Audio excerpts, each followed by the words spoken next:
Hello and welcome back to the stories that brought you here. It's the podcast dedicated to the stories of the people from Pender Island, British Columbia. I'm your host, Chris Wakulik, and I'll be sitting down in conversation with current Pender Island residents to hear the stories that brought them to this creative little island we live on, and to also hear the stories that brought them to the point that they're at in their lives right now. Today, I'll be speaking with Thierry, Llewellyn. Now, if you know Joy, like I know Joy, then you're going to know her as that author that lives on the island. Well, we're going to get to hear Joy talk about that, along with, you guessed it, many other things. We're going to get to hear Joy talk about spending the first 17 summers of her life at an isolated fly fishing tourist camp that her parents owned in Northern Quebec. She'll speak about her time teaching screenwriting at the Vancouver Film School. And she'll also talk about the multiple hiking adventures she and her husband, Evan, had on the Camino de Santiago. All that and so much more in a really delightful interview that I was really pleased to get to do with Joy. And once again, like every other interview, this one is unique and I really enjoyed doing this. And it was actually our first real conversation that we had together, Joy and I, and it was an absolute pleasure. And for those of you who are regular listeners, you may have noticed that it's taken a little while to get a new podcast out, and the main reason for that is because of a new project that I've been working on, which is a business that's actually come from doing the podcast. If you've had the opportunity to listen to the Southern Gulf Island heritage recordings that I did last summer with Connie and Harry, I've taken that idea and made it possible for people to do private recording sessions with me, where I do lengthy pre-interviews and then in-home recordings at the person's house, and then I edit myself and all the inconsistencies out of the final recording. So people can have their life history, their stories, and their wisdom passed down to future generations. I've been working on a few of these so far in 2020, and it's been really amazing to get to do, and it's actually held me back from doing more podcast interviews, but fortunately for me, it's given me an opportunity to move forward in a new direction in my life and participate in something that I think has a lot of value. So if you have a family member in your life that you would like to have their oral stories preserved, or if you yourself would like to have your life stories preserved, you can contact me at email address that I have in the show notes, and it's myaudiomemoir@outlook.com. That's all one word, myaudiomemoir@outlook.com. I can give you more information and a clear idea as to pricing and everything else that would be involved in the process. So if you're at all interested, please feel free to contact me. And that's it for that. We'll see you on the other side. And without further ado, here is my interview with Thierry, Llewellyn.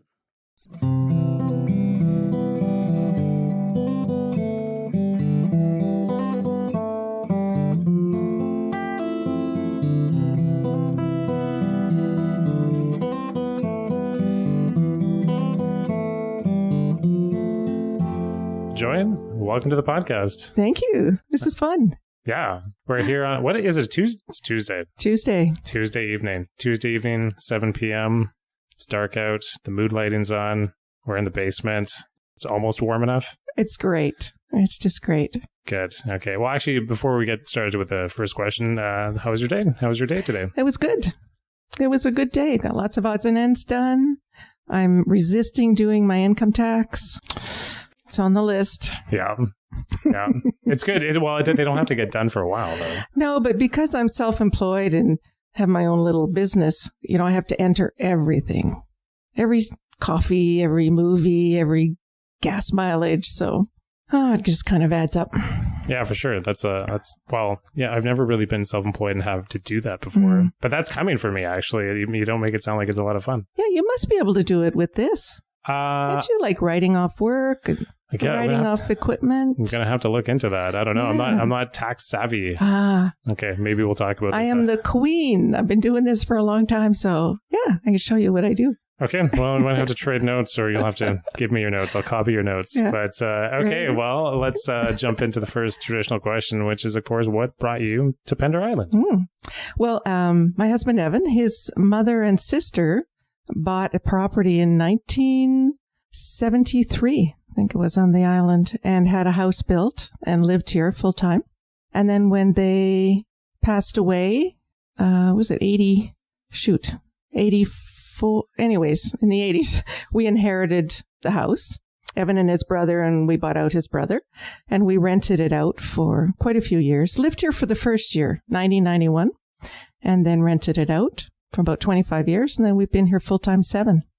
When we were here initially, our daughter was in grade 2 at the school, which was much smaller then, and to this day has, the McCaughrean girls are her best friends still, and they're all these young women in their 30s.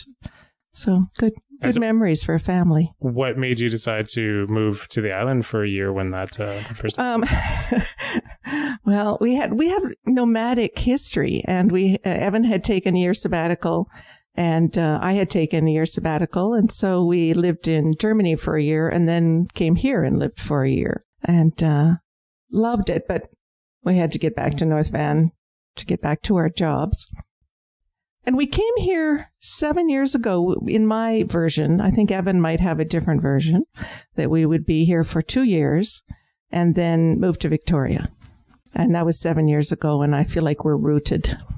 Okay. Well, what happened 7 years ago, that made you get rooted? How did that first year go? Well, our son had graduated from high school and was going to college, so we gave him 2 years in Vancouver, thinking, okay, we'll hang around the area until he gets settled. We initially planned to move to France, actually, full-time. And then that didn't happen. And so we've just we have found a wonderful community here. So it's very easy to have this as base and then travel out. So we still travel quite a bit, but Pender is home. Okay. And so with, having the house that was passed down through it's the same house that you're living in right now. It was, yeah. So, his mother, Gwen, and Joan, his aunt, had a house built, but they lived there for about 11 years. And then Gwen died, and so Evan's aunt had the second house built that we are in now. And she lived here for about a year and then died, and so we inherited it from her. So I'm still meeting people on the island who knew Gwen and Joan Stevens. Nice. Yeah. That's pretty cool. How does that usually come up, where people know that you're related? It's usually just through conversations. The Anglican Church, I met a woman, Connie, who knew both women, and they were active in the Saturday market. And so I think just, Pender. There are no secrets. Everybody knows things. I know. It's kind of funny. It's, it's in a small community. You don't know who knows each other or who's related to each other. I know. And, we did learn that the hard way the first month or so, where we just made some comments about people we met these great people, and then found out we were sitting at a table with the ex who is not on good terms. And so we learned, okay, we just have to take this slowly. Small towns, everyone, small communities. Yeah, for sure. So you say that it's been great. It's went well for the 7 years you've been here. It's been wonderful. Yeah. Well, maybe if you could sort of describe about how that you've integrated into the community and what you've found so interesting. And well, Evan has been very active in theater for many years. So the first thing we did when we arrived was pay our $5 membership with Solstice and become involved in the theater. Please join, people. It's a great organization, lots of fun people. And so he's been so active in in plays and directing, and he's written some things and he's acted in lots. So that has been a huge component of our social network. And I'm a writer, so I think I said to you once before, there's something in the Pender water. The creativity on this island is so impressive, from jewelry makers to writers and painters. And I have this wonderful cape of sorts that Wendy made, Wendy, yes, and Wendy and Colin that she wove, and there's just, it's amazing. And Colin's woodwork, and you doing this, people are just creative as all get out. Yeah, for sure. And musically as well, too. It's amazing. Yes, and the whole music end of things, absolutely. Yeah. We were just at the Gather on Friday, and it was terrific.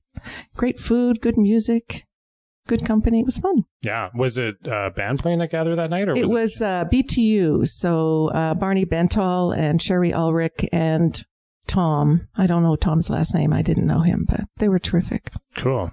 Yeah. BTU. Yeah, Gather's been a real nice addition to the island. It has. Yeah, I'm going to go there on Friday in a few days and go to their Valentine's show and check that out. Looking forward to it. Yeah. But so you found that it's a very artistic, creative community, and very. welcoming, because it's very welcoming in that sense. Oh, it is. And Ellie, did you know Ellie? See, this is the end of the day, folks. So my brain doesn't work as well with names at the end of the day. I'm having this lovely chamomile tea, which is not exactly charging me up. But anyways, our lovely neighbor, Ellie, within a week, she had or 10 days, there was like a street potluck. And she introduced us to everybody on the street. Wow. And I thought, holy mackerel, that didn't happen in North Van. And that certainly hasn't happened in other communities I've lived in. So you can get quite blessed here with good people. Yeah, definitely. Yeah. So you guys are going to stay here for a while? Yes. I think we still will maybe move a little bit to Victoria. You know, we're both healthy and doing well, but we are on the elder end of things. So I'm just thinking about further down the line. Okay, fair enough. Well, let's wind the clock back, and we'll go back to closer to when the clock started being wound, and maybe find out where you were born, and let's get into some of your history here, Joy. So actually, where did you grow up? I grew up in Northern Quebec in a small mining town called Chibougamau. My dad was a miner and he did everything. Northern bushman, that's how I describe him. And my parents had fly-in fishing camps. So, yeah, my childhood was mainly bush life. It was great. It was a gift for me as a writer to grow up in the bush, that's for sure. So my parents lived in Chibougamau, and then they built these different fishing camps, fly-in fishing camps in Northern Quebec on the Kaniapasca River, it's called. It's 1,000 miles north of Montreal, runs into Ungava Bay eventually. So there's nothing there but the three main camps, and the Cree guides from Mistassini who would come and guide for the summer, and then American guests. Because what Canadian would pay big bucks to come, be in a place without electricity, without running water, with lots of mosquitoes? They're going to Florida. We were getting the New York lawyers and who were really enjoying and game for that kind of break from everything. Neat. Yeah. So it was good we got a box of books from the Montreal Library every 2 weeks, and listened to radio at night as long as the Northern Lights weren't too bad and cut out the signal. Whoa. It was quite wonderful. Regular Northern Lights? Yep. Wow. So we had a plane every 2 weeks, 10 days to 2 weeks. Okay. Yeah, well, it's good. So I had a good life. And then the winters we spent in Ottawa as I got older and went to school there.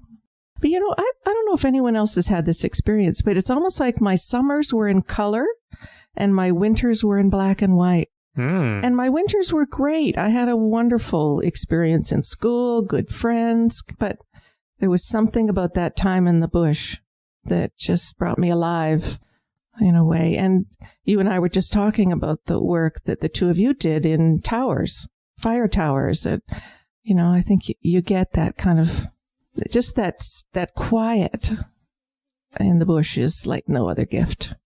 Yeah, totally. Well, let's delve into that a little bit, because I love hearing people, articulate and expand on experiences that are meaningful in their lives. So 17 summers. Yes. First 17 years of my life, they had the camps, and then they sold them, and I finished high school, and then I hit the road. So I traveled around the world for 2 years. And I think going from Ottawa to the north to Ottawa, like back and forth, spring and fall. I always think I was a bit like a Canada goose. I had a migration I had to make. And so when I graduated from high school, I had to keep moving. So I did. So I traveled around the world for 2 years. It was great. Nice. Fell in love and broke my heart and did crappy jobs, stapling boxes, and, grading pineapples in Australia. All the stuff you're supposed to do when you're 18 and 19. Okay. And your parents were full on happy about you going off? They were supportive. Now, as a mother, I thought, holy mackerel, they were really supportive. I had a better sense once my kids reached a certain age of just how good they were with me, that they did encourage me to go. Cool. Yeah. Okay. Well, where was the first country you landed in on that trip? I was in Australia for a year, but I went via Thailand and Denmark. Just hopped around, and then almost a year in Australia. I was a governess on a sheep station. Whoa, what does that mean? That means that I worked with a little girl. We were about 80 miles from the closest town in both directions. And I had a school curriculum, and we did an hour on the radio a day. Otherwise, I taught her grade 2. It was really fun. I liked teaching a lot. And, we did a lot of fun things like checking out 8-foot-tall termite hills. And you can learn a lot just by walking around in Australia. There's a lot happening there. Yeah, so much happening there. So, of course, I've been thinking so much about the people I knew when they had all the fires and the farmer I worked for. And, it was glorious. And then I went to Halifax for a while and had a horrible job in a terrible tavern where I got my butt pinched by Russian sailors and things. And then I went to Mexico and stayed there for a while. And so had a good time. Was 2 years the plan all along, or just 2 years? No, I just I'd do a job, make enough money to go somewhere else. And then I had a terrible job. It was in a union factory, and I met a woman who chastised me for coming back too early from the break. Whoa. Because I might get fired. And I thought, I have to go to school.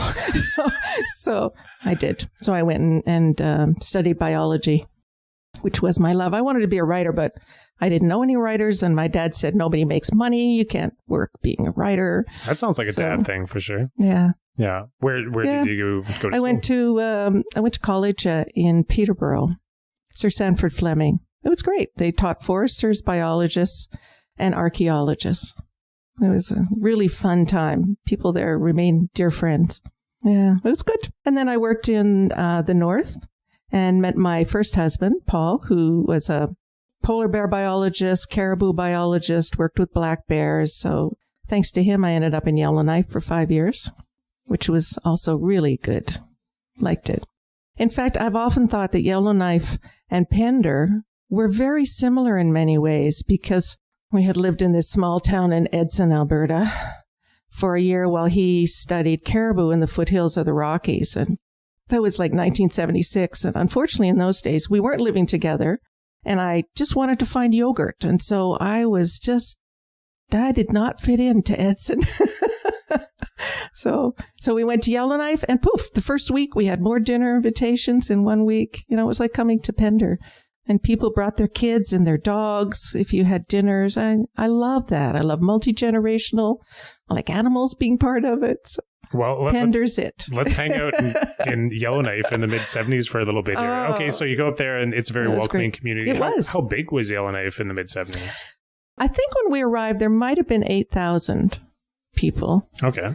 Something like that. But, in those days, heck, Paul was, so he was working for Natural Resources as a biologist and making a very good wage. Plus, he got $500 a month tax-free Northern Living Allowance. So it was young. Everyone was educated. Everyone was keen. There was lots of working with the Dene and the Inuit. Like there was a community of mixing that, I don't know, maybe I've romanticized it, but let's romanticize it. It was quite wonderful. And so you'd go out and ice fish, and 2 hours of light a day, you'd go skiing on your lunch break, or, it was good. Cool. And what were the summers like for you there? Lots of bugs, and then lots of light. Maybe the sun would go down at 11 and be up at 1 in the morning. But yeah, it was a wonderful place to be when you were young and keen and game for anything. The bush. We spent a lot of time out in the bush. Did you guys live in town? We did. Okay. We were in town. Yeah, which is great. Yeah. I have found over the years, we've done a lot of traveling, Evan and I, but I really like a tap with the letter H on it. And a toilet that flushes. Even though we've done a lot of traveling where we haven't had that, the squats and things, but it's a nice luxury to have. Sometimes it's easy to forget that it's a luxury. I know we're so blessed in Canada. Our life is so easy compared to so many places. Yep, without a doubt. Yeah. It's, don't even really recognize it sometimes, You just take it for granted. Look in the fridge. There's nothing to eat in here. Oh, it's full. I don't want any of it. Yeah. And that's where backpacking's so good, because you just have a small pack with your whole life in it. And I mean, you two did that. You know what it's like. So it's good. It just teaches you what matters. Mm-hmm. Good book. Maybe we'll get to the backpacking a little bit, but maybe expanding off of Yellowknife a little bit here. So after 5 years of being in Yellowknife, then you wound up leaving Yellowknife. And... I did. My marriage ended and I had an 8-month-old baby. And so I thought, okay, this is my life now. What do I want with it? And I wanted to be a writer. So I applied to the creative writing department at UVic. I actually really wanted to go to UBC, but there were, I think, 3 times the number of students in UBC than there were in all of the Northwest Territories. And I thought, I just can't. I got to be this little country bumpkin. So I went to UVic, which was a terrific thing to do. It's a really good program. It's a small community. My parents had retired, or smaller, in terms of UBC. Sure. My parents had retired to Parksville, so they were very supportive of me during exams, midterms, things like that. They would come and get my daughter, and she just thought this was the best life ever. Grandpa and Grandma were just always there. So they helped a lot. That sounds great. Being a single mom. Yeah, it was good. And being a single mother and going to university was probably one of the biggest life learnings I had up to that point. So, and my daughter and I, she's 37 and she's like one of my dearest friends. We're very close. She's a lovely woman. And so I feel that's the plus of everything. Yeah, for sure. When you say it was a lot of learning, because I guess I'm interpreting that as it was really difficult. It was. Yeah. And so from that university experience, what the work that you got into from that was? Yep. I moved to Gabriola for 2 years. And thinking small island, I had no money. I had a student loan. So I got a job at Haven by the Sea, which is a personal growth center there. And I don't think within the first month or something, I met Evan. And I came home with my version of the story. I came home and I said to Emily, who was like 4.5 or something at the time, "Oh, I've met this most opinionated man. Oh." And 2 weeks later, he moved in, and that was 32 years ago. Wow. So I thought, oh, he's not opinionated. He's just really direct. Oh, I really like this. Anyways, it was good. So you and Evan met on Gabriola We Island. did. Yeah. He was doing one of the month-long workshops, and it was wonderful. Okay. It's been good. Right on. And so, okay, I'm just amazed at the variation of places that we've already covered so far that you've existed in your life. But I have nomadic feet. Yeah, definitely. But Gabriola Island and living there. So we're talking early 80s now? Yes. Well, no, actually late 80s. Late 80s. Yeah. Okay. My, UVic was 84 to 88. So it would be 88 to 89 sort of. Okay. Yeah, it was good. It's a wonderful little island. It's a nice community. And then Evan and I got together and he was taking a sabbatical. This man I met who I didn't realize he took sabbaticals every 5 or 6 years. And so we went to Europe and lived in Germany for a year. Wow. Whereabouts in Germany? And that's good. In Lahr. We picked the Canadian base and I worked in the little cafe, made sandwiches and things. And Evan, how did this work now? So, because he speaks a number of languages. So he taught German to the wives of French soldiers, and he taught French to German police officers, and then he delivered pizzas on the weekend. And I worked in this little cafe, and our daughter went to school. And then anytime she had a holiday, we were gone. We went skiing in Switzerland and, visited northern Italy and climbed mountains. And this sounds amazing. It was a good year. Nice. Was it a hard-working year as well? Or? Yes, because it's anytime you live in another country, there's always... it's just different. The systems are different. Mm-hmm. Things to work around, yeah. And then we came back and lived on Pender for a year.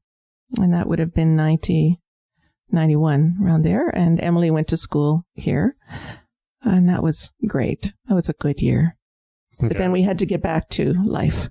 Back to life. So with Back to Life, I know that you've had an extensive career with arts and writing. Mm-hmm. And is that sort of where things started to take off then? Yes, yeah.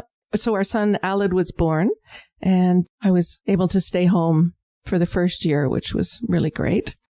And then I thought I would go back into journalism, but Vancouver was just chock-a-block full of all these TV shows and things happening. Mm-hmm. So in my naivety, I picked 5 companies and sent 5 letters out and I got a job with a production company and ended up working there for a number of years with the best boss ever.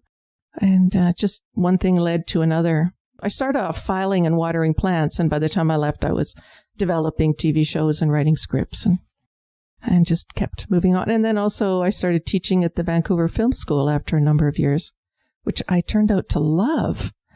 Oh, okay, it was so much fun. Let's dig into that a little bit, because I'm totally curious about people's careers and the interesting things that they've done. So when you wound up getting the promotion from filing and watering plants, and then what job were you given specifically? Well, I just kept saying, I'll read scripts. And so she's this wonderful woman, Eileen Hoder. She started giving me all the scripts she was being sent. And so I would read them and write a report.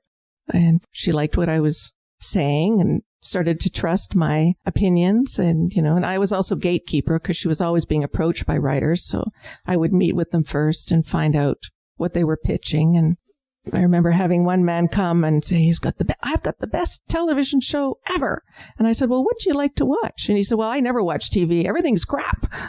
And I thought, okay, well, this is not someone that we probably want to invest time and energy in. If he never watches it and doesn't like it, but wants to make one. So stuff like that. So sometimes I had to be the heavy, but I got to write. She was fabulous.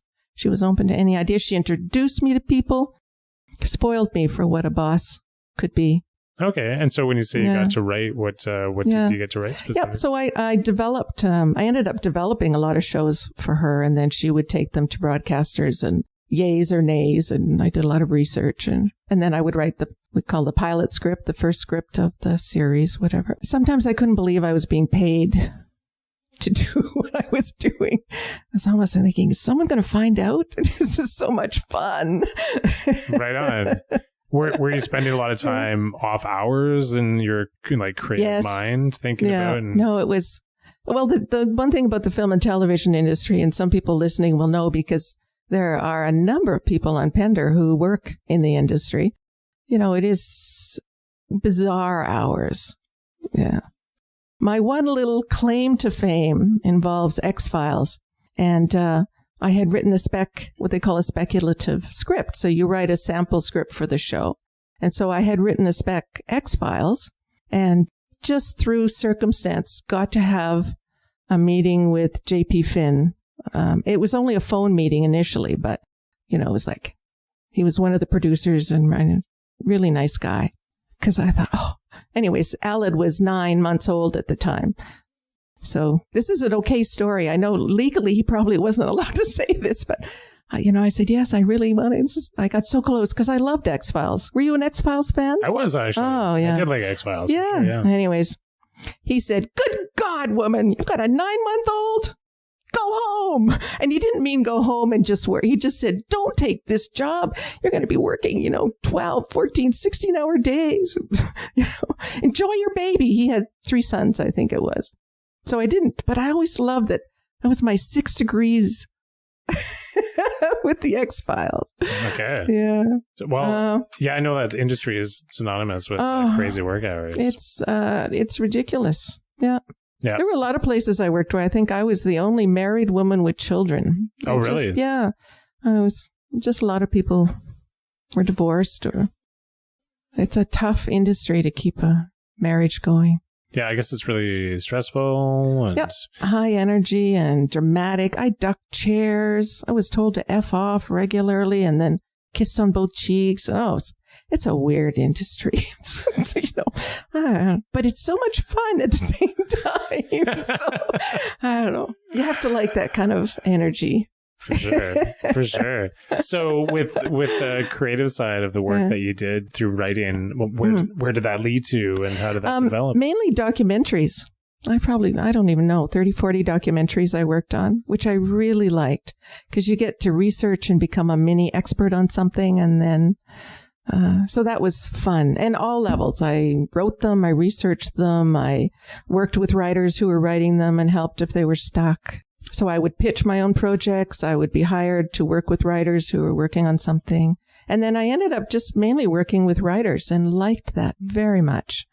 I'm doing story editing. And I also did script analysis work for Movie Central. So I would read scripts that were wanting to move from the treatment stage of things, which is like a short story version, and then they would want money to write the first draft, or they would want money to write the first draft to go to the second draft. And so I would write reports on that. Or I would read the book or the graphic novel and then read their adaptation and see. That was a great job.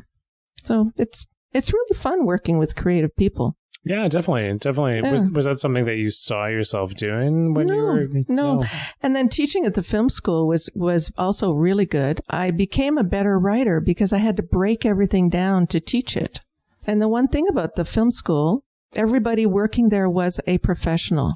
So I would work there and then I would disappear for a few months and work on a show or travel sometimes.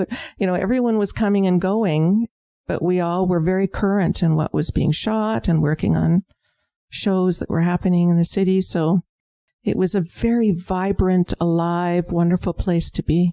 And I was there for almost 18 years. I guess 16 if you consider the years I took off to travel with our family, but wow, yeah. 16 years. Yeah. Amazing. It was really good. And they were so good about all of us. So you would teach for 2 terms or 4 months, and then someone would get a job somewhere and they would disappear to Montreal to work on a game or come back, and they would just slip us in and out. But it meant that all the teachers were very current. Neat. Where's that located in Vancouver? It's at Cambie and Hastings. Well, there's like 5 different campuses around now. There's a huge animation department. And I was in the screenwriting area. So interesting. Well, like over 16 years, I'm sure there was so much. But I guess once you stepped away from that job, what do you think was the most important lesson you learned from having that job? The one reason I love hiking in the Camino, I loved working in film and television, is the camaraderie. It's the community you develop. So even within the film school and then working on projects in between, you have to work together. They're not solo projects. So I like that a lot. I loved working with the students. Then I loved going and working on a project, and I loved coming back. Community is fabulous. Nice. All those creative minds. I mean, some of them are just wacko, but even the crazy ones are really fascinating. You never get bored. No. That's funny. Yeah, that's for sure. You mentioned the Camino, and definitely we're going to spend some time getting into that for sure. But then you also mentioned taking a trip with your family as well too, and that's something I want to. Yeah, this I'm always happy to talk about this. So Evan and I decided after our year in Germany that we would try to do a family trip every 5, 6, 7 years, something like that. It ended up being 9 years before we did it again, but for 5 years we lived on 4/5 of Evan's salary, and the 6th year we had the equivalent of 1 year's salary. And so we divided that by 365 days, and that was our budget. And then we took the kids and we backpacked around the world for a year.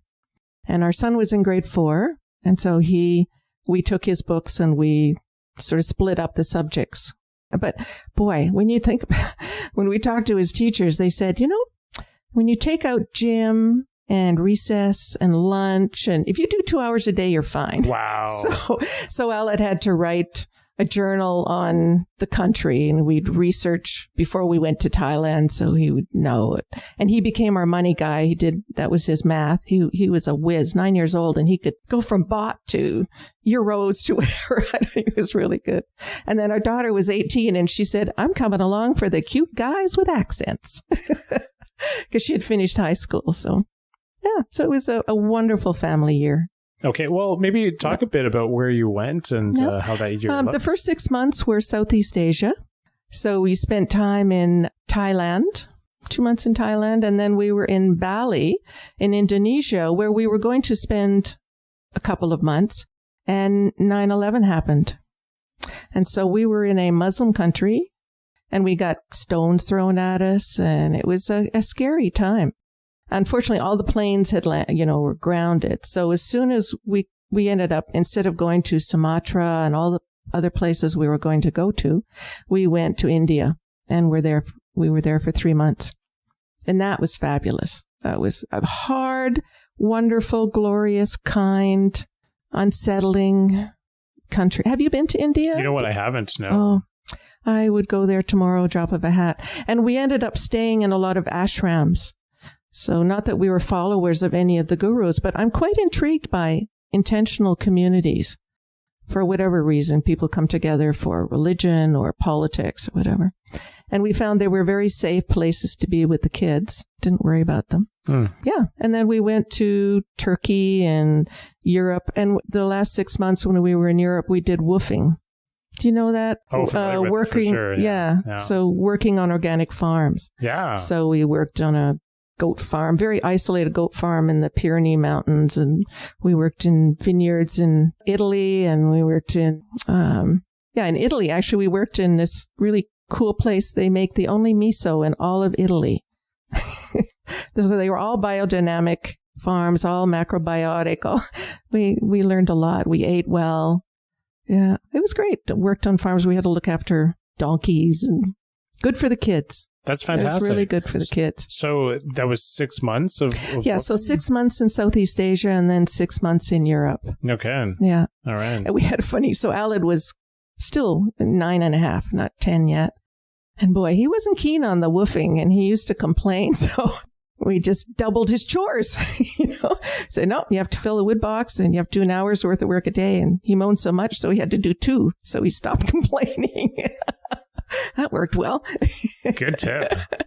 He was a good sport, and Emily was terrific. It was fun. It was a good family year. How did it feel to come home after that experience? I found it hard to leave the house for a couple of weeks. I just couldn't adjust to suddenly being back in routine, and even though I was starting to want purpose, waking up in the morning to have purpose. Yeah. But then I was, able to slide right back into the film school, and that helped a lot. Yeah. Well, so within that trip, you felt as if there was a bit of a purposelessness to it? Yes. About month 10, it got so it felt frivolous. And partly it was the traveling we were doing. It was good for my kids. I think they will forever appreciate their life. I remember Emily saying at one point, sorry, Emily, I'm going to tell you a story on you now, but she was 18 and she's quite quiet, quite shy. And she said to me, I think I'm a feminist, which kind of out of her mouth. And it's interesting. So she said, you and Evan gave me the same medical and dental as Aled. You let me go to school. I've been to, she was going to college. So she saw how different places were in India. And Aled just learned he could eat anything. He was quite a picky eater, and boy, by the time we came back, he just ate anything put in front of him. So it was good. Yeah. Good family year. I love how you described that Evan saved 1/5 of his income. Yeah, when we decided we were going to travel, we put a map of the world up, and we talked a lot about it with the kids, and we watched videos and we watched movies and we read books, and everybody got different colored stickies, and they could put it on the countries that they wanted to go. So we had the map in the hallway. And Aled just kept putting his on Disneyland, like there was no variety. It was like, this is where I'm going, which we never did, unfortunately for him. Yeah. Well, that would probably break the bank, like multiple days at Disneyland. How much is that going to cost? Yeah. But, that's really great for people listening. I think that it sort of demonstrates that it's not that difficult because it took 4 years. 5 years. 4/5 of his salary for 5 years. Yeah. And, and then also woofing, because it was cheap in Southeast Asia to travel, and we rented rooms in people's houses, and then we lived in ashrams, where you didn't pay a lot. Usually you had to help clean or you help cook a meal or that kind of thing, but that was okay. But in Europe, because we did woofing, where you get room and board, you don't get paid anything. It's just you get a place to sleep and you get fed really well, and then you work. And so we would do that for a number of weeks, and then we'd move on, and then we'd work and then move on. What was your most memorable woofing experience in that European trip? I think that goat farm was the most incredible. It was, we arrived just at birthing time. There were 73 female goats, and they had, 45 kids, I think. And so we had to help separate the kids because they made organic goat's cheese. So head of the farmer wife said basically she doesn't want the kids. She just needs the mothers the ewes to be pregnant and then giving, or the nanny goats, I should say, not ewes, to be giving milk so that she can make cheese. So they would pick out a few that they would keep, and the rest got fattened and were sold for Easter dinner. Mm-hmm.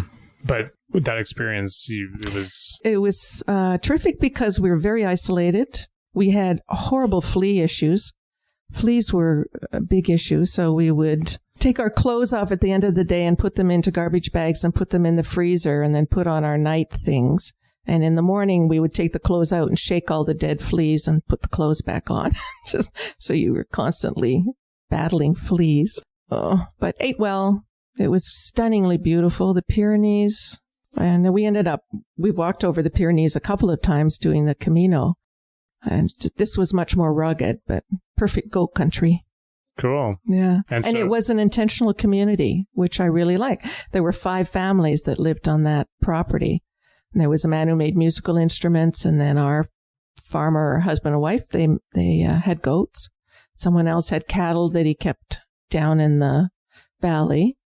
And another woman taught yoga and English down in the valley and then lived. So they were all unrelated, but wanted to live together. So was that the first time you'd experienced an intentional community? No, I've lived in them a lot. And when out of high school, when I was traveling for those 2 years, I tried ashrams and different gurus and different farming communities. And I like that. The hippie. Remember I said I'm an old hippie? Yeah, totally. But it seems as if that particular experience really stood out to you. Those 5 families. And partly because of the kids. It was so great to do it with them.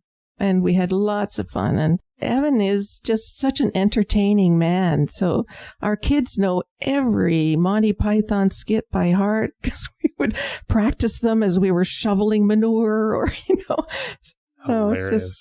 was a good guy to travel with. Cool.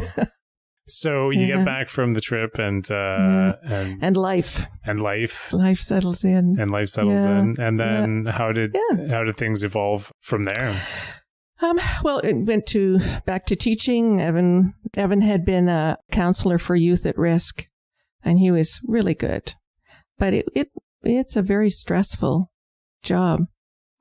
So one of my favorite Evan stories, we were already in bed, I think, and we heard this big ruckus, and I looked out on the street in front of our house, and there was like 30 teenagers, and they had surrounded a police car, and there were 2 cops, a woman and a man, and the teenagers were drunk and aggressive and threatening, and so we immediately phoned, you need to send backup, and nothing happened for like 15 minutes, and you could just feel the energy rising, and so Evan said, okay, I've got to go do something. So I'm standing by the window with the phone, and I think, I'm going to be a widow. I was just imagining the worst, and I went out, and then I saw this 6'8" guy put his arm around Evan, and then I heard, hey, it's Mr. Llewellyn. He's a good guy, and then they're phoning taxis, and suddenly taxis are coming, and they departed. That's my man. Wow. My wonderful husband. Yeah. And then I decided to do my master's. So I started doing my master's at SFU. And this leads into the next part. So when I was writing my thesis, coincided with Evan retiring, 2008. Okay. So he said, what if we go to Europe? Let's put our house on the market and see what happens. And 2 weeks later, it was sold. Wow. So then we went to Europe for a year, lived in southern France, and our son did grade 11 there. It wasn't an easy year for him. I mean, he'd been in French immersion, but it's very different when you go to France. Yeah, so we had a wonderful year in southern France. Traveled a lot. I researched, wrote, and defended my thesis from long distance. So that was an adventure. Yeah, it was good. Did you guys do any hiking while you were on that? Yes. Evan, actually, just coincidentally, he was told about the Camino. So he did a 2-week beginner version, just did from Le Puy to Conques, and came back and said, okay, we're doing that whole thing. Wow, really? Yeah. So it was a couple of years later, but yeah. And while we were there, a French woman who'd become our best friend and really helpful. She was on the inner circle of a Tibetan Buddhist Rinpoche, like a lama outside Kathmandu. So she lived in her place in France for 5 months a year, 6 months a year, and then she lived in the monastery in Kathmandu. And so I got an email from her at one point, 2009, I guess it was. She'd gone there and she said, okay, he's just written a book, Sherpa Rinpoche, and come here, you're being invited. So I ended up going to Kathmandu and living in the monastery for 5 weeks to see about maybe making a documentary, about writing a book, something to do with him. And that was fabulous. But I realized it's his wife that I wanted to follow around. She was this amazing woman who'd, been a refugee in a Tibetan refugee camp in India. And I don't think she had a lot of schooling. But, there were hundreds of monks. I went to a teaching of his in Hong Kong that had like 500 people. She arranged everything. There was construction happening. There were teachers. And she was stunningly beautiful. So I just thought, this is the woman I'd like to do the documentary about. How many people do documentaries about Buddha's wife? No. I don't think I've seen one. The suffering of the world was such that he abandoned his wife and child to, anyways, I think it's the spouses that are almost more interesting than the men sometimes. But that was a no-go because he was the shining star. Oh, so you didn't get to do it? No, that would not have been allowed. Oh, wow. Okay. No, she had to kiss his feet every morning. And she was fabulous. She was kind to me. Very interesting. And he didn't always see eye to eye, but I also respected a lot of what he did. He had, built hospitals and he did a lot of things with young Tibetan refugees. And so we had a different, I kept being told, get out of your North American mind, Joyce. Get out of your North American mind. Anyways, I was constantly having my hand very gently wrapped. Oh, no. When I would say something I shouldn't have said.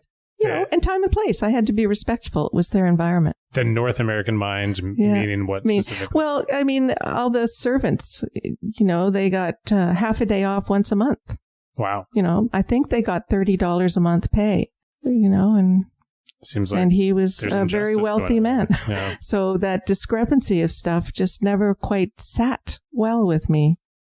But, I had to keep remembering that for them, they were getting medical and dental. They were being fed. They were in a safe environment. That $20 or $30 was heading home to look after other family. And so it was my agenda, my judgment. It wasn't theirs. Mm-hmm. So it was a good, humbling learning experience. Interesting.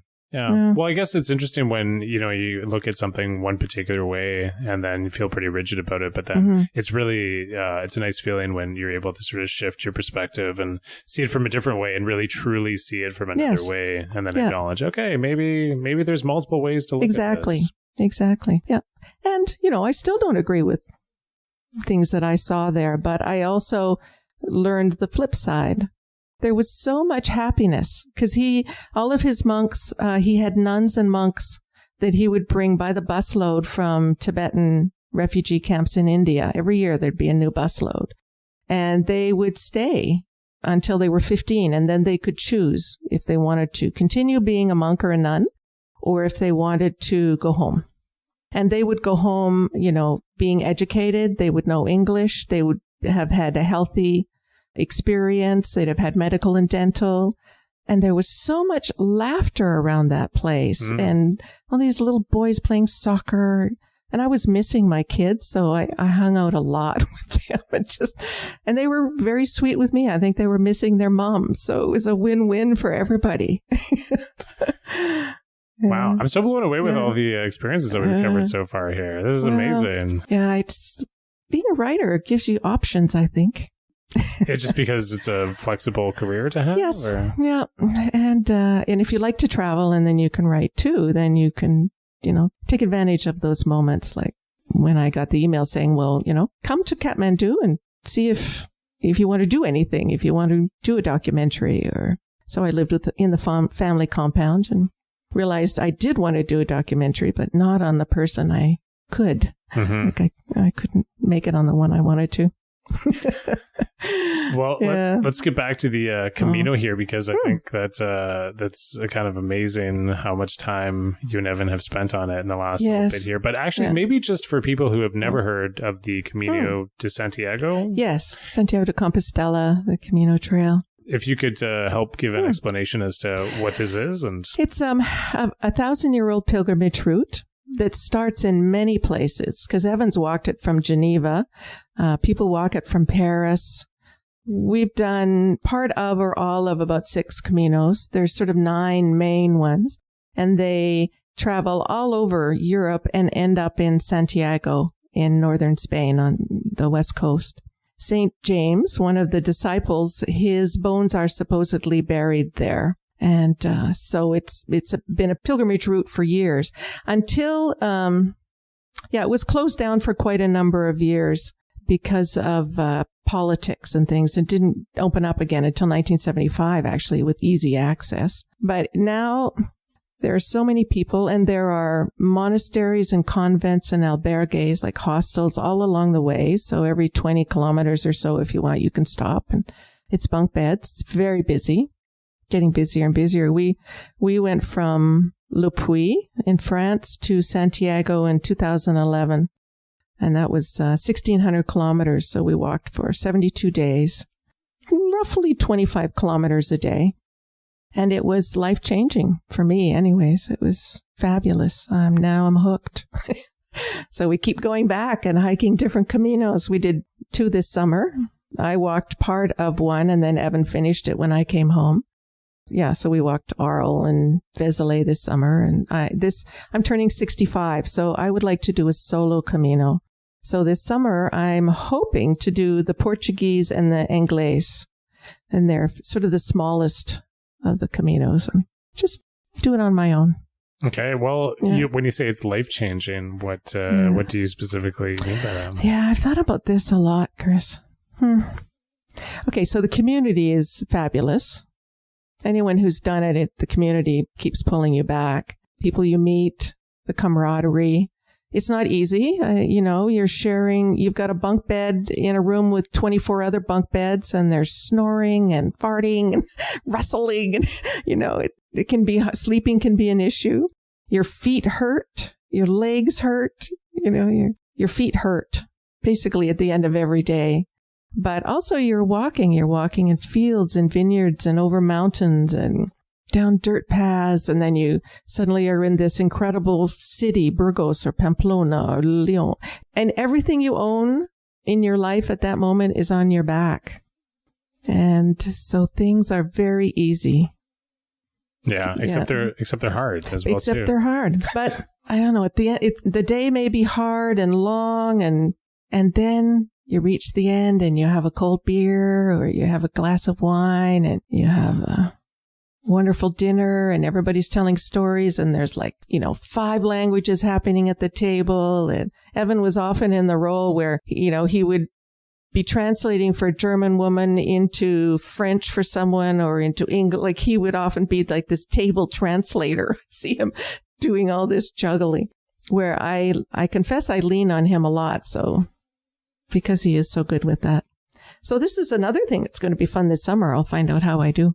On your own. Yeah. Well, traveling on your own is an amazing experience. Yeah. And I did a lot of it before I met him, but 32 years and I like traveling with him. So other than the Nepal trip, I haven't traveled without him, and it's fun.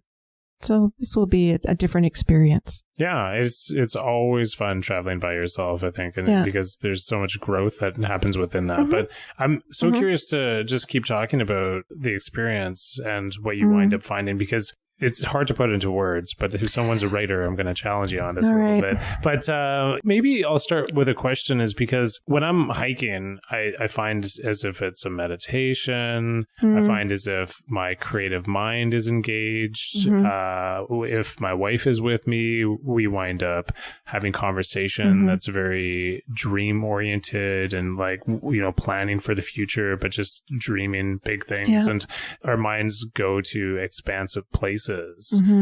for yourself when you're spending 72 days, day after day, hiking. Yeah. Where are your thoughts? Okay, I could tell you right now. Yeah, okay. Often they spiraled, and I'd start a conversation and think, think, oh, I should have said that, and I wish I'd done that, and how could they have done that? And so I had to watch myself, because it's easy when you're just walking. And Evan and I have very different rhythms, where I start out fast, steady in the mornings, and he's kind of an ambler. And then by noon, we're switching. And at the end of the day, he's striding up hills, and I am cursing my way behind him. So even though we walk together, we often are, he would always wait. If there were the road or the path divided, he would always wait at the top of a hill or a division point. But often we'd walk on our own at our own pace too, that's why you meet people, and I would meet people who walked at my level. And oh my gosh, the Irish, they are the best walking companions. I have never laughed so much in my life. They are so funny. Oh, those Irish they are people. hilarious. And we kept meeting all these Irish teachers that were on holidays. And so, yeah, they were fun. So we would meet people we would walk with, and you'd meet someone, and then you wouldn't see them for 4 days, and then you'd run into them, and it was like long lost family reuniting. And so the community, and just you're outside every day. Life is simple. You get up, you put on your shoes, you close up your pack, you have your café au lait or whatever. You have a croissant or, an egg, tortilla patata or whatever, you can find in Spain. Is that right? Tortilla patata? I think that, yeah, the potato. I don't know if you ever, anyways, they're delicious. It's just eggs and potato, but it sounds delicious. It fills you up. Yeah. And it's in every bar you come to. Very easy to get, cheap and cholesterol yummy. And carbs. Absolutely. But you're working. Boy, you're walking everything off. So when you're walking 25 kilometers a day, that's a lot. I lost 20 pounds on that trip. And we were drinking and eating, and you'd always end the day with wine or a beer, but you're working your buns off. Mm-hmm. Yeah. Well, Evan gave a talk on the Camino at the library 2 years ago now, I guess. And the place was packed. And that's when I got a sense of how many people on this island have walked one or more of the Caminos. So it's a popular hike. The problem is now it's become so popular. I think we met one American when we walked in 2011, and then The Way came out. Do you know that movie with Martin Sheen and his son, Amelia anyways. Oh, I think I do. I do, yeah. And so it's very popular now with Americans, even more so, which is it's not bad. It's just we didn't meet any. It wasn't a big thing in North America in quite the way. In Europe, everybody knows it. And in Spain, which has such a high unemployment rate, we were told it looks good on your resume if you've done the Camino. So a lot of young people walk it as one of the hoops they jump through to try to look for work. Wow, really? It looks good on your resume. It looks good on your resume. Huh. Yeah. I guess it probably plays in, there's like the determination. I guess so, yeah. And there is a spiritual component to it for some people, or religious. People who walk it, I think I was telling you earlier that many people have been in crisis. So they have just been divorced. They have just been ill. Someone they love has died. They've lost a job. They're at a crossroads in their life. So it's not all, but a lot of them were using it as a time to decide what next. And there are definitely people who do it with religious intention, and they stop at every church. And yeah, so it's a real mishmash of people. It sounds great. It sounds amazing. It really does. And, just what you last mentioned there about people who are going through tumultuous periods in their life and doing something that is simple yet difficult and allows for a lot of time and space, mentally and physically, I'm sure is super healing. But you also showed me a tattoo on your wrist earlier that you got. That's when I discovered that, when you get one tattoo, you want to get another and another. But was that your first tattoo? Or? It is. It's my first tattoo. And I love it. And I just was thinking, it's a directional sign that you see on trees and fences and telephone poles that tell you where you're going when you're on the Camino. So it's like the path.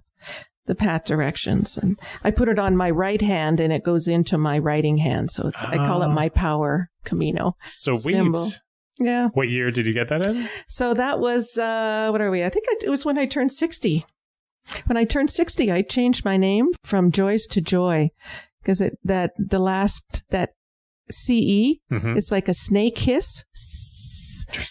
And my life is so good. It has no snake hisses in it at all. So now I go by Joy. Good move. So I changed my name. I like it. Yeah. I think that's great. Yeah. That's really an empowering thing to do, obviously. There are real advantages to being older. You get to be crotchety sometimes and you get to not worry about things in the same way. And traveling as an older woman is, I found, really easy this summer. So Evan went ahead and so we walked the first 500 kilometers of the Arles route from Arles to Toulouse. And then my knee was bugging me. So I said, you know what, I want to stop. So I went to England for 2 weeks on my own and Evan continued and did more walking. And, every night I could go into a pub and have a Guinness and people talk to you. And there is something about being an older woman and not having to go through that whole gender thing that you do when you're in your 20s. And yeah, it's great. I recommend it. Nice. Do you feel like life is just getting better as you get older? Yeah, it is. It's good. I love hearing that. Yeah, that's great. Yeah. And, my life is good. So I have a good man in my life. My kids are doing great. I'm writing now. So I'm retired from the film school, though I still do contract work of scripts and things. But now I'm writing young adult novels, and it's good. And actually, you just came out with a young adult. I did. I just had a launch with Zoe Landell, who's a neighbor of mine, and she also writes young adult. And mine is called Camino Maggie, and it's because in 2011, when we were first hiking, and Evan working with all of these youth at risk, and at one point, I can't remember if he said it or anyways, the comment came up, if some of the kids that he worked with, if he could take them on the Camino, that would have healed in a way that sending them to detention center or whatever didn't do, so that was the seed planted. So Camino Maggie is about a young girl who does a break and enter, and her punishment is to walk the 800 kilometers from Saint-Jean-Pied-de-Port, the base of the Pyrenees Mountains, to Santiago. And, bed bugs, blisters, and betrayal. Who knows where it leads her? I'm not subtle here. I'm going to plug it. And now I'm working on my second, which is an old Twilight Zone script that I wrote, God knows, mega years ago. Whoa, really? An old Twilight Zone script? Yeah, and so I've turned it into a YA science fiction, young adult science fiction, which has been a blast. You're working on that right now? Yeah, I've just finished my final draft, so now I'm just getting cover design done, and I'll be publishing it in a couple of weeks. What's the premise? Yeah, young girl is injured in a vehicle accident where her parents die, and an alien rescues her in the desert, and so adventures ensue. Okay, and what kind of alien are we talking here? A friendly alien. I'm in the who is it? I'm in the friendly alien camp. Okay, you're like the ET alien camp, not the aliens. I like alien friendly camp. aliens. I'm a huge fan of sci-fi. Yeah, totally. Me too. Actually, I love sci-fi. Yeah, definitely. Okay, well, neat. Right on. So you just said that you finished the final draft and you're just waiting for. Yeah. So now I've the other thing that's quite wonderful in this island for me, I have a writers group of 4 women, 5 of us, 4 women and me. And I think there's probably 40 or 50 books between them. I'm the newbie in the group. We call ourselves Muddy Lotus because my line is, in the mud of lust and love and pain and life and joy, a lotus grows. So it's great. We meet every 2 weeks. We share our work all the time. Everybody's working on books and memoirs. And so they've been a blessing in my life. Yeah, as far as the writing world, that's absolutely integral to have that, isn't it? Oh, I just feel like I've been given this gift. I feel like I'm more creative and focused at the moment than I ever have been, and I'm a pretty focused writer. But it's every 2 weeks I have my witnesses that I have to present to, so it's good. Deadlines are good. What's your writing routine? I get up early. I write early in the morning. And what time? I get up about 5. Okay. And then, early morning writing or researching or take a break, watch some TV and have coffee and then write for the day as much as I can. Do you go for a walk halfway through the day or anything? I try. Evan and I haven't been doing it as much recently, but now that we're sort of in training for the summer, because he's going to maybe do the Camino Norte, which I don't want to do because it's up and down and up and down. Sounds way too hard. Okay. Too much work. I don't want to do it. So we have to get into exercising and walking, building up our stamina again. Okay. But for right now, you're just focused on writing and just hammering away and spending the whole day. And, But it's easy in our even here, I just have a loop. I can do the Heart Trail, can take the Scarf Road and go to the Driftwood. It's easy walking around here. And our neighbor and one of my writing buddies, Zoe, has a dog, so I often go with her when she's walking the dog. You don't have a dog. We used to have a dog. We were actually taking care of a dog for 3 weeks. And it was such a pleasure to go for walks with the guy. This island is incredible. And they're exotic dogs. They're from Dallas and Mexico. They're all over the place. It does seem like there's a lot of dogs from some unusual places on the island. Yeah, rescued all these wonderful rescues. Yeah, where'd you get your dog? Well, you got him off the coast of Madagascar. I was like, what are you talking about? Really? What's going on here? Funny. I know. It's a great place to have a dog. It's so easy. Definitely. We should get to this part now because speaking of rescuing dogs and helping, this is like a terrible segue there. Subtle, old man. Subtle. It's good. I found it in. I was like, okay, I'm going to go for it. The second traditional question I like to ask is, who's helped you on Pender Island? And the reason for asking this, so people who haven't heard before, is that it's really interesting to see the connections that exist that we talked about earlier, the unknown connections. And this is a beautiful kind of connection because it shows the kind of supportive community that we have. And I just really like hearing what people have to say about that. So who's helped you on Pender Island? Well, I mentioned Ellie, and many people listening will probably remember Ellie. She's moved to Victoria now, but she was so welcoming when we came here. And we had met her initially when we lived in 1991. And then we have a glorious neighbor, John Rain, who's a hoot, JJ. He's been lovely company. And it's the theater group, I think, we've developed some of our closest friends. So, Keith and Tilly Smith and Barb Pender, and just people who, Karen, and just that group is and Jane Harrison, who I think is wonderful. She works at the clinic. And Leslie McBain has become a dear friend. She brings her scotch when she comes to us, and we drink wine and we just talk very personably.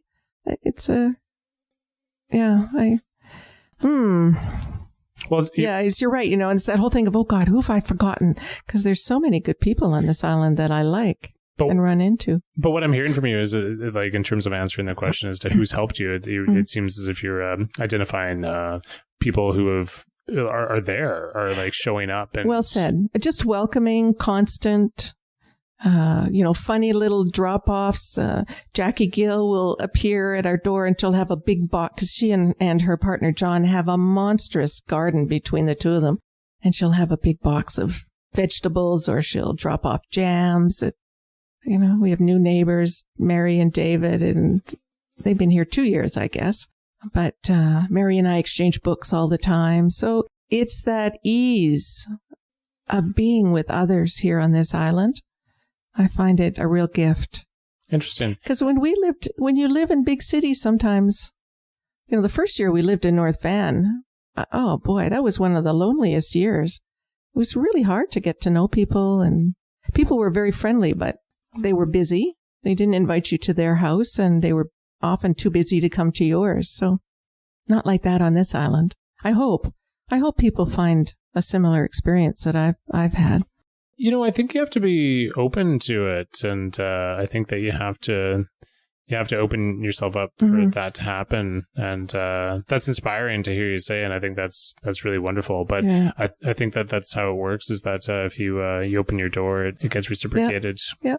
And Evan and I are both volunteer folk, so I'm plugging him a lot tonight, I'm realizing. But, he does Meals on Wheels and he does medical drives and he was a volunteer bus driver, and I wash the equipment at the Red Cross room every 2 weeks that come, all the walkers and the crutches and the wheelchairs and things. And I've also become a duty officer. There are, I think, only 6 of us now in North and South Pender to help out with emergency services. And I love that.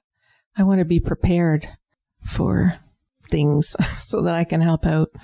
And then the theater, there's lots of volunteer stuff. So it's very easy on this island to reach out and pockets of people. Yeah.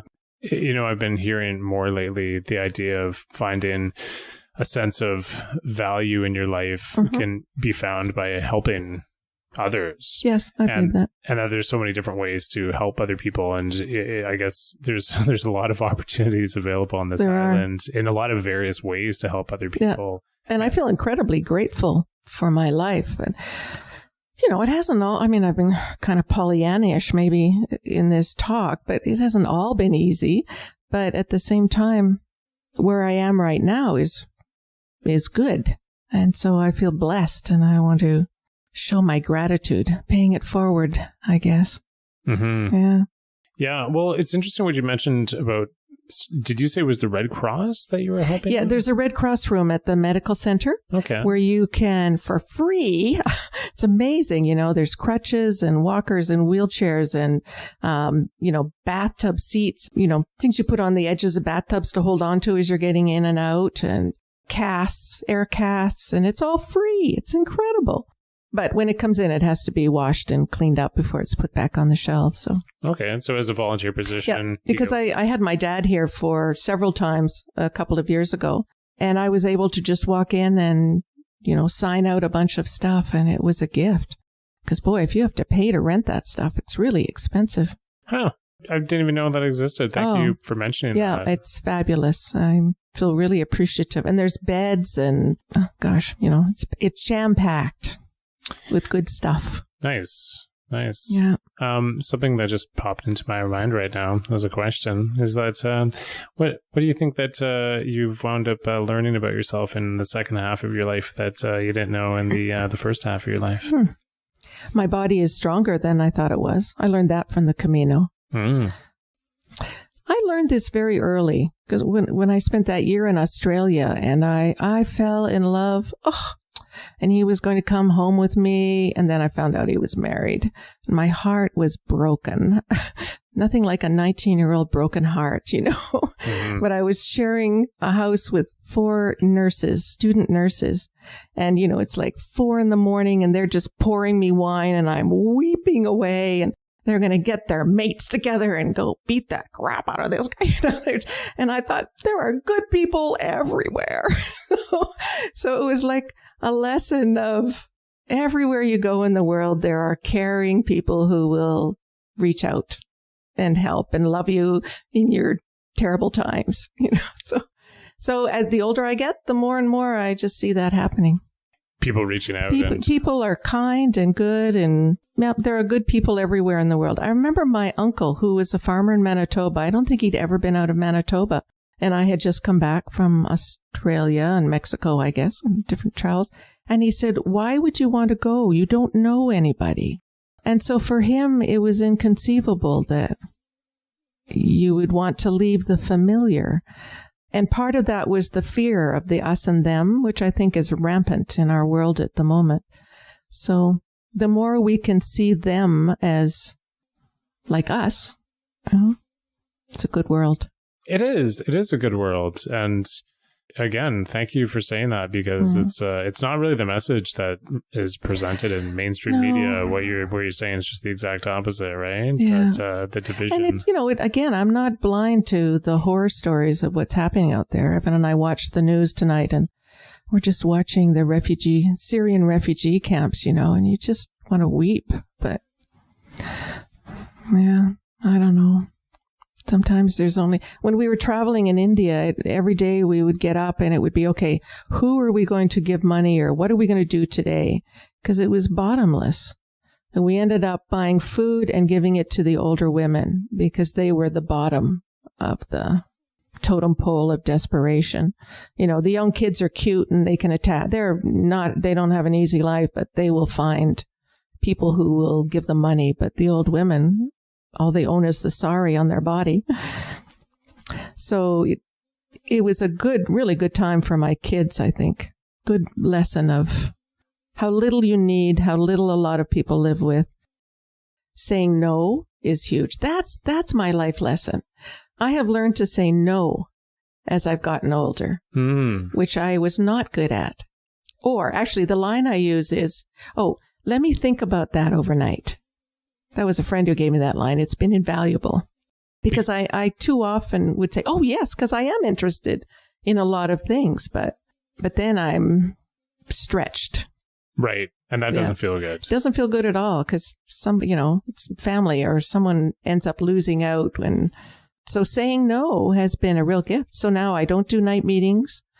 I do the emergency services work. I play around with Solstice and I do the Red Cross room. And then people stuff in my life.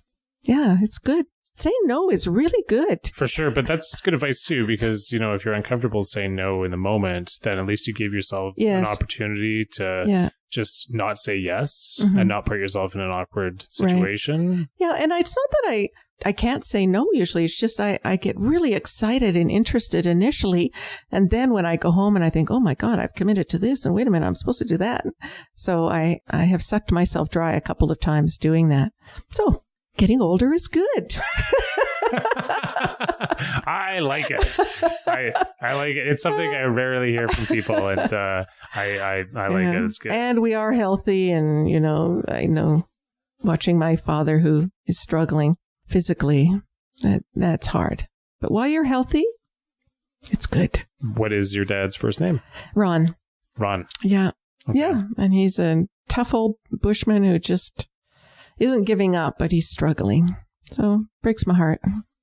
And I'm sorry, does he live nearby? He's in Parksville in a seniors complex care facility. Okay. So I go quite regularly and see him, and we talk 2 or 3 times a day. And he's an amazing guy. He has dementia, and he's just done. Okay. That's why there's a very interesting thing happening April 3rd and 4th at the Anglican Church on end of life. Cramming for the finals. Yes. Yeah. Yeah. Talk about timely, and important. Yeah, definitely. It's I mean, you two are young and now, but there will come a time. Oh yeah, for sure, definitely. Yeah. I actually read a book that changed my thoughts on things called Die Wise by Stephen Jenkinson. I know the title. I recognize that right away. Yeah, I think it's a pretty popular book. I saw him at Hollyhock and really was enamored by his presence. And I was like, I don't care what this person's writing about. I'm going to read it. And then it really sort of changed my perspective on what an important life is. Oh, I love Hollyhock. It's good. Great. Yeah. Yeah. Yeah. It's more sacred land in BC. Oh, yeah. Totally. It's, yeah. And Cortez itself, I think, is an amazing spot. Yeah. Well, maybe we'll just wind things down a little bit here. But, before we get to the very end, what I actually just wanted to touch on just a little bit more was you talking about your 17 summers in the bush. Yeah. And so maybe just a little bit more about that, of what that experience was like for you. So my brother and I had to work hard, and we had chores, family business. Anyone who's grown up in a family business knows what it's like. I was cleaning cabins. I had chores as soon as I could do anything, carry plates to a table, So that was good. It was a traditional family, unfortunately, and that my brother got to go out guiding when he was 13. He was an amazing fly fisherman, But my mother and I stayed on shore. That's the way it was. So my mom was kind of nurse and radio operator and cook and managed the books. And, my dad was guide and builder. And actually they built the cabins. My mother was an amazing woman. But one thing I will say is that my father was a Hudson's Bay factor on Baffin Island and in the north during World War II. And then he came down and married my mom. And a week later, she was in a very isolated Hudson's Bay post in Northern Quebec. And they were there for a long time, too. So they just instilled a real work ethic. And if there is a problem, you solve it. You know, you don't, if you're in a place where you only get a plane once every 2 weeks, or you suck it up and you figure out how you're going to make it work. So growing up as a kid in that environment, we were given a lot of responsibility and incredible freedom. You know, as long as the dishes were done and the cabins were clean and the wood boxes were full and the lanterns were full of gas, and my brother and I could take off for 5 hours into the bush. We had bears, and, you know, but I mean, we were really good 22 shots. My parents made sure we were good with the 22 very early on, just in case we needed to. And so we just had freedom in a way that I think a lot of kids haven't had. And taking off in a boat for 4 hours, and like there's nothing there. There's just bush and hundreds of islands. And so they trusted us, and we just assumed that skill, that we could take care of things. And then reading was huge. So because there was nothing else to do in the evenings, you just read. So for a writer, it was perfect. Just read and read and read. We would get those 12 books from the Montreal Library. There would be 3 books for every member of the family, age appropriate. And by about day 5, I would have read all of mine and all my brothers. So I moved on to my parents, you know. Wow. So I was reading inappropriate things that were not age appropriate, like Philip Roth and stuff, and I probably should not have. But you just turned to books in a way that was a gift.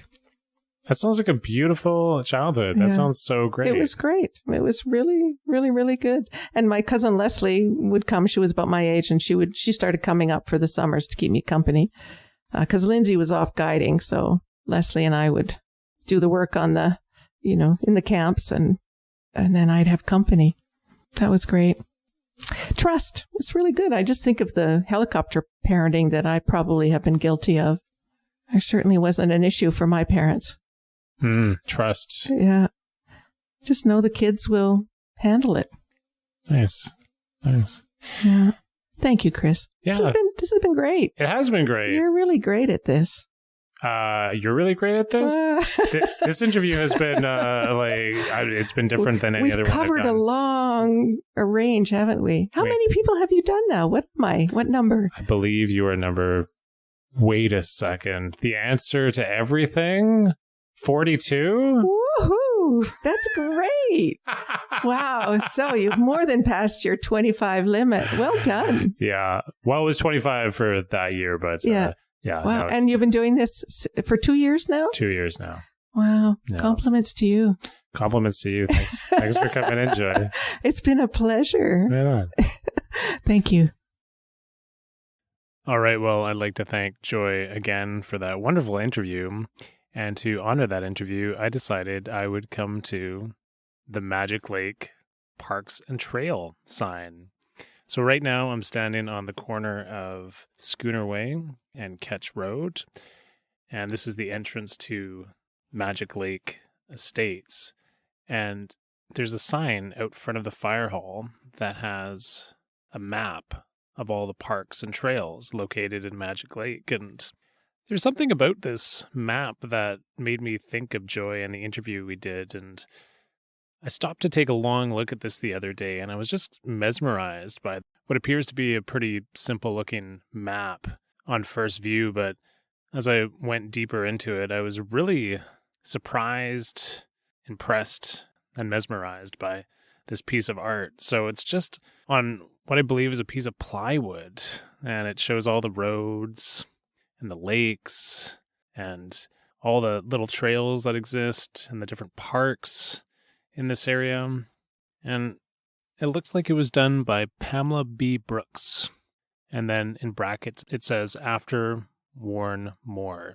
So I guess Warren Moore did the original one and Pamela Brooks did this one. And there's no date on it, but yeah, it just really made me think about all the creativity that has existed in Joy's life. And there's so many little great things like this on our island that we might take a quick glance at or might look at once and never again. And for me, it was really nice to spend a lot of time in front of the sign the other day. So I decided to come back here on a moonlit night in the cold when no cars were going to drive by and create any noise in the background. So thank you very much for listening to this podcast. Thank you to Ben McConkey for providing the theme music. And until next time.